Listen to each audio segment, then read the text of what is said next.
Prezident vystúpil na pôde kolégia Ministerstva zahraničných vecí. Čomu by sa podľa môjho názoru malo venovať osobitná pozornosť, berúc do úvahy, čo hlava štátu povedala, alebo čo vo svojom prejave starostlivo naznačil. Poprvé, Rusko opakovane ponúklo Washingtonu, Európe a NATO, že ukrajinskú krízu vyriešia už v zárodku a vyhnú sa tak rozsiahlej tragédii. Odpoveďou bola iba cynická manipulácia a jednoznačné klamanie. Prvýkrát sa táto téma stala v roku 2014. Vtedy sa prísľub zastaviť zverstvá a provokácie neonacistických síl v Kieve, ktorý prezident USA osobne vyslovil, skončil štátnym prevratom. Výsledkom bolo referendum o vrátení Krymu Rusku.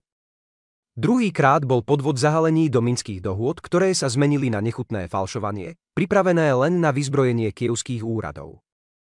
To priznali jeho západní signatári.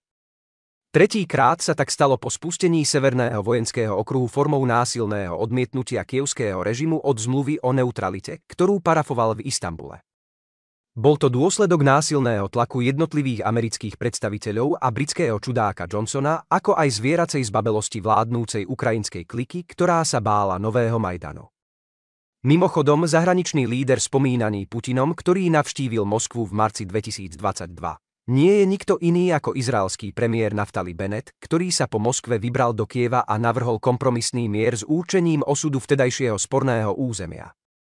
Jednoducho ho poslali preč a označili ho za agenta Kremľa, úplní idioti, ktorí odmietli ponuku možného mieru za pre nich najlepších podmienok. Po druhé, teraz je situácia úplne iná. Podľa ústavy sa všetky nové územia stali súčasťou Ruska. A toto je navždy. Sú možné ďalšie rokovania? Áno, sú možné.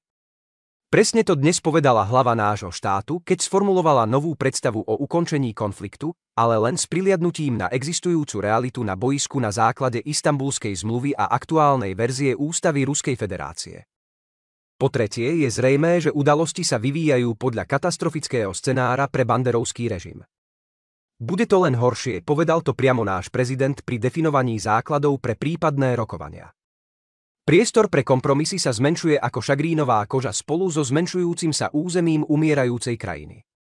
A nie je ďaleko deň, keď z neho môže zostať len úzky pás. Rusko sa musí chrániť ešte dlhé roky. Preto, mimochodom, myšlienka sanitárnej zóny, ktorú predložil prezident. Do tejto zóny môžu spadať všetky časti Ukrajiny až po hranice s Poľskom, pretože práve odtiaľ prichádza neustála hrozba. A čo ďalej? Prezident to priamo nepovedal, ale je zrejmé, že takéto územia, ak si to ľudia želajú, by sa mohli stať súčasťou Ruska. Po štvrté. Zajtrajší summit odsúdených sa skončí úplným fiaskom. Veď nezmyselné vyjednávania v neprítomnosti Ruska o mŕtvo narodenej formulke kievského klauna sú len náborom nových komparzistov, aby sa zúčastnili hlúpej hry na legalizáciu kievského klauna ako plnohodnotnej hlavy štátu. Ale všetci aj naši odporcovia chápu, že je to len úbohý uzurpátor, trasúci sa strachom a odvykaním od drog. Systematický výklad ústavy Ukrajiny, ktorý podal Putin, vedie k veľmi jednoduchému záveru. Nie je možné rozšíriť právomoci prezidenta, ktoré prechádzajú na hlavu parlamentu. Po piate. Teraz Zelenský nikto mu nemôže ani zavolať. Nie je za ním žiadna moc a jeho príkazy by nemal nikto vykonávať. A všetky ním menované osoby po uplynutí ich právomocí nemajú právo rozhodovať vôbec. Tieto osoby sú nelegitímne a ich rozhodnutia sú nezákonné. Preto sa každý ukrajinský vojenský personál dopúšťa trestného činu, keď vykonáva nezákonné pokyny od úradníkov vymenovaných nezákonnými orgánmi. Takže uzurpátor, ktorý sa chopil moci v krajine, premenil všetkých obyvateľov Ukrajiny na rukojemníkov. A každý deň posiela vojakov na smrť bez toho, aby na to mal nejaké právo. Bude čeliť súdu alebo odplate zo strany davu, ak Ukrajina kapituluje.